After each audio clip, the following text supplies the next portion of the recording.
News room रे आपण मान को स्वागत। आज एमती अगस्त 1 तारिख आज दिन को समग्र पश्चिमांचल रे संबलपुर समस्ते मानि थांती।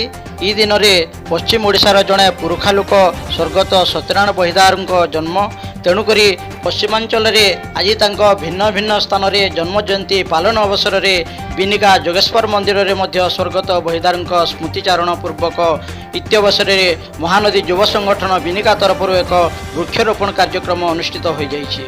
एही वृक्षरोपण कार्यक्रम रे संगठन सभापति प्रकाश अग्रवाल, वरिष्ठ सदस्य विजय बरई, समाजसेवी देवार्चन समेत संगठन संपादक क्षीरसागर विवार, सीताराम दास, दीपान्विता महाराणा, एमटी रश्मिता राणी मेहर, जोगेश्वर मेहर, प्रताप साहू, गोविंद राणा, सनोज सेठी, कान्ना महाराणा आदि अनेक व्यक्ति योगदान कर।